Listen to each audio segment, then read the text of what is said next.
Now I know what you're thinking. What I want is another Flash review. Can I please have another Flash review? I'm still on the fence about this whole Flash movie until Copa drops his opinion on it. Well, you're in luck. This whole video is exactly what you're hungry for. So take a bite, chew it, digest it, study it.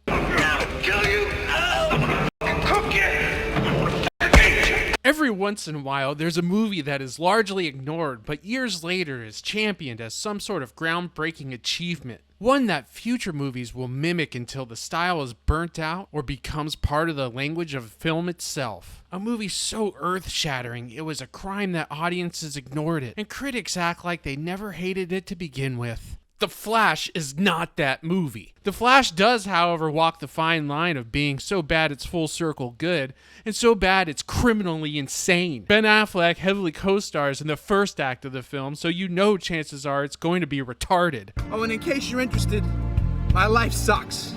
The Flash is a movie where James Gunn said it was one of the greatest superhero movies ever made. And the greatest superhero film ever made, according to James Gunn, opens with a stunningly worthless PlayStation 2 cutscene that adds nothing to the plot. However, it does make you question why this movie had a budget of $300 million. You drop $300 million on your production and it looks like this? One can only imagine where that $300 million went. Don't you get it? It's your money. You don't pay it back. It's yours. And it's cleaned. It is now laundered. The opening scene is just this weird amalgamation of people's heads copy and pasted on CGI bodies, and phone calls with metaphors about how the Flash is never anyone's first choice to entertain us, but since he's here, we kind of have to put up with him. He has to help Batman save a hospital while Batman chases after bad guys who stole a virus. The building barfs up the nursery ward, which is some 50 stories high. Babies come tumbling out of the sky like cute little raindrops as Batman is fighting the virus thieves. The Flash has to save these babies.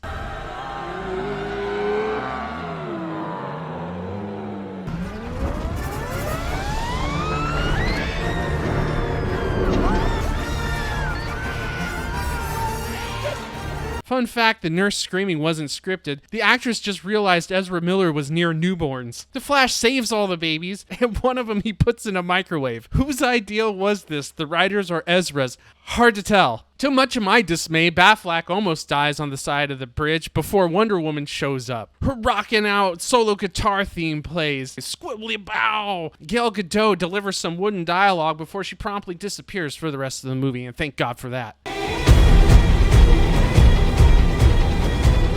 Sorry I'm late. Nice suit. Looking good, Flash.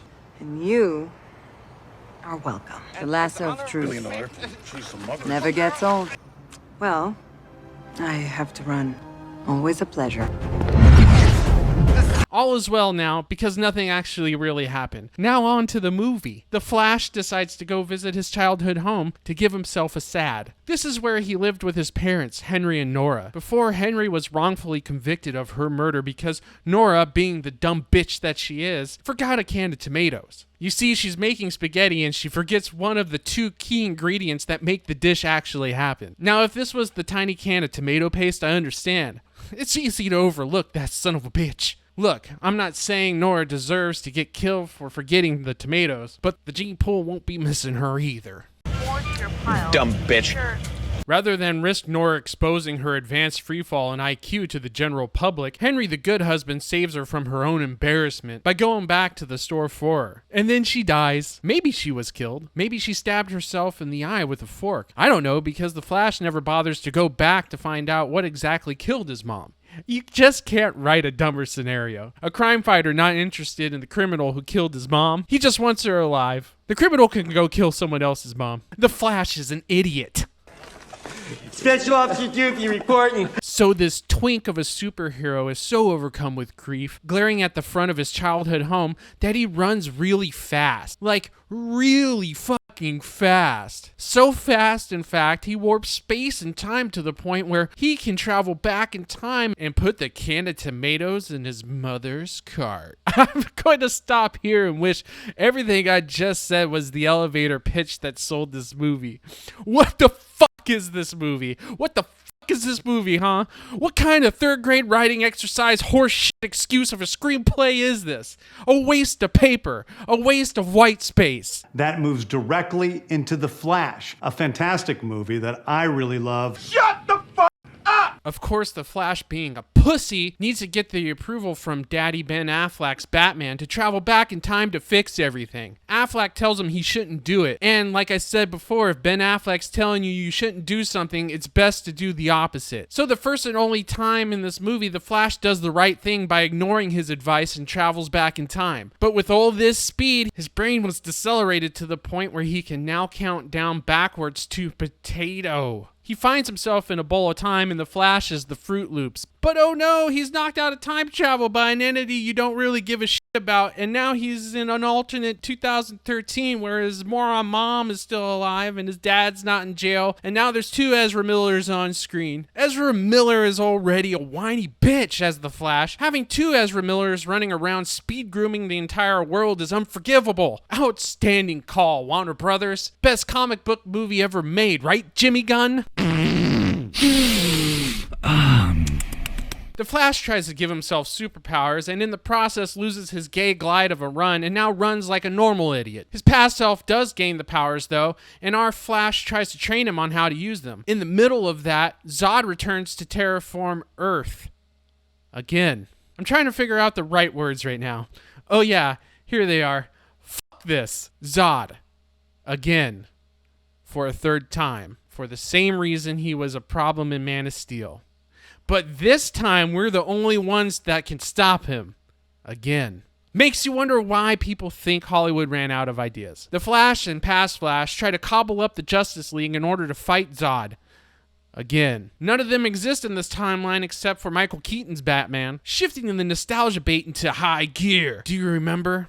The thick bat suit, the yellow bat emblem, the Batmobile, the Batwing. Bat shit. I feel sorry for you if this is what sucked you in and made you pay for a ticket. Here is Michael Keaton, who turned down $15 million to do a third Batman movie 30 years ago. And 30 years later, he's doing it again for only $2 million. If you just waited a couple more years, Warner Brothers, you could have grinded him down to a minimum scale and a case of beer. It's just bad business, WB. You played your cards too soon with the Keats. So the Flash, past Flash, and 89 Batman have to locate Superman in order to fight Zod. Again. They find out Superman was imprisoned in Siberia. They rescue him, but it's not Superman. It's his cousin Stacy, and they all head back to the Batcave for refreshments. Our Flash wants his powers back, so he's going to try and shove a lightning bolt straight up his ass. Not fully understanding if this is going to kill the Flash or not, Batman agrees because he's bored. It doesn't work, but unfortunately it doesn't kill the Flash either. Stacy flies him into an electrical storm instead. This does work. Son of a bitch! Son of a bitch! You son of a bitch! Son of a bitch! So now we have two Flashes, an 89 Batman, and a Stacy ready to fight Zod. Again. Stacy learns Zod kills Superman in the process of trying to extract the codex no one ever gave a shit about from the first movie. Turns out now that Stacy in this timeline is the one with the codex no one ever gave a shit about. Both Ezra Millers are in unison at this moment and scream, "It's flashing time!" and then flash the whole damn planet. Zod kills Stacy, extracts the codex from Stacy. 89 Batman realizes he's really in this movie and flies the Batwing into Zod's ship, breaking his one rule on himself. And of course Keaton was brought back to kill 89 Batman on screen. These production companies are batting 1,000 when bringing back male heroes from the past 40 years just to kill them on camera. Fuck your nostalgia. This is where it fucking leads. It's staggering how much they want us to feel like shit watching our childhood heroes be killed. Anyways, this unbearable movie is about to end before Past Flash extends it by another 20 minutes by cycling back in time trying to save Batman and Stacy as our Flash pleads with Past Flash to stop, using the theme of the story, which is, this is all very fucking pointless. Don't waste my motherfucking time! The entity that knocked our Flash out of his timeline shows up. He's Future Flash, who's actually Past Flash, trying to fix everything still. He tries to stop our Flash from stopping Past Flash by killing him. And at the last moment, Past Flash steps in and takes the hit, therefore eliminating himself. Our Flash reverses everything to the way it was, and thus, all was right again. Again.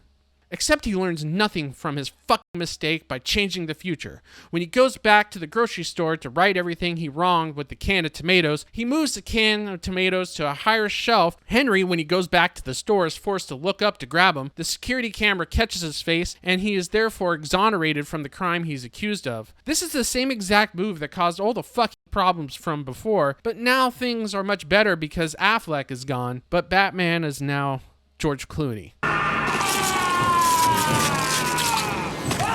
Ezra Miller issues aside, this would still be considered a brain-dead movie for brain-dead people. If you remotely like this film, you're in a coma. Listen to my voice. I am desperately trying to pull you out of your sleep. You need to wake up! It's costing us a fortune in culture points for you to be hooked up into machines like this. Come on! Wake up! Wake up! Wake up! Wake up!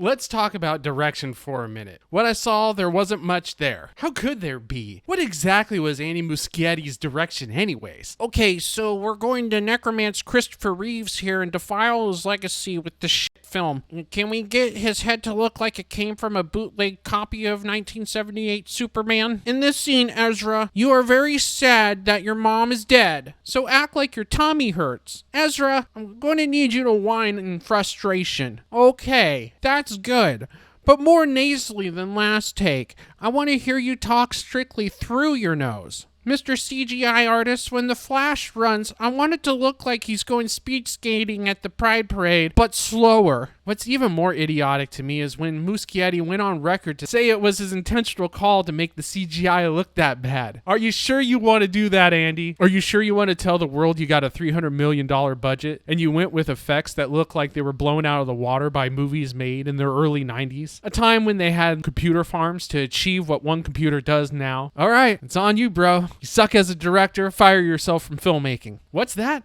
James Gunn hired him to direct The Brave and the Bold next? Makes perfect sense. When you get mediocre filmmakers like Gunn running an entire wing of a studio, he's going to continue to hire mediocre and keep shoving this lame-ass shit down our eyes. But 9 times out of 10 with problems like these, it always starts in one place and one place only. The writing. From the writing team that brought you Birds of Prey, Kenobi, and the smash hit of 2021, Vacation Friends, comes 144 pages of hot caca. This is the finest of what the WGA has to offer, folks. Not one person from this writing team has ever had a piece of entertainment peak above mediocrity, but they get awarded a $300 million monster budget for their low-level efforts. Failing upward is at an all-time premium right now, folks. Even better is you can protest on behalf of your suck-ass writing and demand a living wage. I demand a living wage. I rate entertainment nobody watches. I deserve a living wage. I have no business writing one word in front of the other, but I deserve a living wage. I sucked someone off to get where I'm at. Give me a living wage. Get the fuck out of here. We can talk about the cinematography, but much like the direction, what is there to talk about? The lighting? Manufactured by a computer. When the movie isn't in the middle of a cutscene that rivals Crash Bandicoot, it looks boring and bland. The whole movie is one big predictable clump of shit, all designed to bait you in with nostalgia. It's predictable. None of the department heads on these AAA features are thinking outside of the box anymore. It's pathetic. And if your knee-jerk reaction to all of this is to tell me, but Copa, it's in the source material, but Copa, it's part of the canon, but Copa, the lore, think of the lore, it's in the lore. Let me stop you right there, sport. All that means to me is the lore sucks. And what we have here is one of the few remnants of the Snyderverse, which is like saying this is the last of the diarrhea to finish off the unhealthy looking turd pile. There's red in it. See a doctor. You're dying. So to capture the essence of this movie, to really distill it down here at the end, it's all in the first scene. A large-scale event designed, in theory, to keep you on the edge of your seat, but by the end of it all, it's trash and completely worthless. Running back in time and placing this movie in the garbage pile where it belongs would actually set things right. I'm out of here.